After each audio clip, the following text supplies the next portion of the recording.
तो आज plus two का बोर्ड का एग्जाम था, दैट इज सब्जेक्ट फिजिक्स।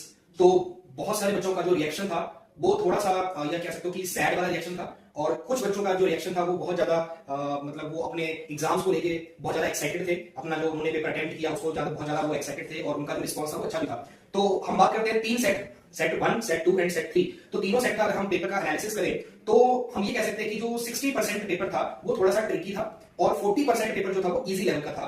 और अब ये कह सकते हो कि जो एमसीक्यूज थे, है ना, मल्टीपल चॉइस क्वेश्चन, जो फर्स्ट 14 एमसीक्यूज थे वो थोड़े से साइंटिफिकली डिजाइन क्वेश्चंस थे, और ज्यादातर जो क्वेश्चंस थे वो जेई मेंस के लेवल के क्वेश्चंस थे। तो जिन बच्चों ने तो प्रिपरेशन की जेई मेंस की और नीट के एग्जाम्स के लेवल की, तो उनके लिए तो वो पेपर बहुत ही अच्छा गया तीनों सेट। लेकिन जिन बच्चों ने उन एग्जाम्स की प्रिपरेशन नहीं की उनके लिए वो पेपर थोड़ा सा डिफिकल्ट जो है वो उन्होंने उसको फील किया। तो हम बात करते हैं कि जो इस पेपर में तीनों सेट में न्यूमेरिकल पोर्शन जो था इस बार बहुत कम था, और कुल मिला के जो पेपर था बेटा वो बहुत ज्यादा लेंथी था। मतलब ये मान के चलो कि बच्चों का जो रिएक्शन था, बच्चों ने जो रिस्पॉन्स किया वो ये किया कि सर 3 घंटे के पेपर में हमको टाइम का पता नहीं लगा कि टाइम कैसे निकल गया, और दूसरा हमको 3 घंटे वहां पे शॉर्ट पड़ गए। कई बच्चों के जो पेपर थे, कई बच्चों के जो क्वेश्चंस थे वो छूट भी गए, है ना, 10-15 मार्क्स के वो पेपर छोड़ के आ गए। तो बहुत सारे बच्चों का मिक्स्ड रिएक्शन था।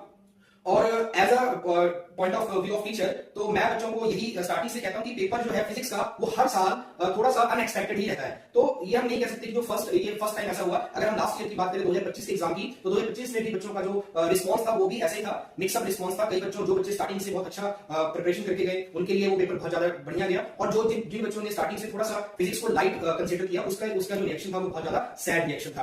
तो मैं आपको लास्ट में यही सजेशन दूंगा कि आप थ्योरेटिकल पोर्शन को बहुत अच्छे से प्रिपेयर कीजिए, थ्योरेटिकल पोर्शन को, डेरिवेशंस को अच्छे से प्रिपेयर कीजिए, क्योंकि इस बार के एग्जाम में देखने को मिला कि मोस्ट ऑफ द जो क्वेश्चंस थे वो डेरिवेशन से रिलेटेड थे। और जिन बच्चों ने डेरिवेशंस पे इतना ज्यादा कंसंट्रेट नहीं किया, जिन बच्चों ने क्लास में ईच एंड एवरी कॉन्सेप्ट को अच्छे से नहीं समझा, उनके लिए वो ये जो आज का जो पेपर था वो बहुत ज्यादा डिफिकल्ट था। ठीक है, तो मैं बच्चों को आपको यही सजेस्ट करूंगा कि अब नेक्स्ट जो आपके आने वाले पेपर है लाइक केमिस्ट्री, बायोलॉजी, मैथमेटिक्स, तो आप उनको बिल्कुल डेप्थ में उसकी स्टडी कीजिए, बिल्कुल डेप्थ में उसको कंसेप्ट्स को स्टडी कीजिए, सो दैट आपका जो नेक्स्ट एग्जाम है वो भी इसी पैटर्न को अगर हम एक्सपेक्ट करके चले, इसी पैटर्न के हिसाब से आपका एग्जाम आएगा। केमिस्ट्री का पेपर इसी लेवल का होगा, टफ होगा, लेंथी होगा, और मोस्ट ऑफ द बच्चों का जो रिएक्शन होता है मोस्ट ऑफ द टाइम वो यही होता है कि सर हम पेपर तो पूरा अटेम्प्ट करके आए हैं बट हमको कॉन्फिडेंस नहीं आ रहा कि हमारे कितने मार्क्स आएंगे। मतलब बच्चे कॉन्फिडेंट नहीं हो पाते अपने मार्क्स को लेकर के। उसका रीजन यही है कि बच्चे स्टार्टिंग में जो है वो सिर्फ इंपॉर्टेंट क्वेश्चंस पढ़ते हैं। और सबसे इंपॉर्टेंट बात मैं आपको बताऊं आज के पेपर में क्या देखने को मिला कि जो बच्चे मोस्टली स्किप करके जाते हैं कि ये तो टॉपिक थोड़ा सा इतना इंपॉर्टेंट नहीं है, इसको हम छोड़ देंगे, इसको बाद में कर लेंगे, या इसके आने के चांसेस बहुत कम है।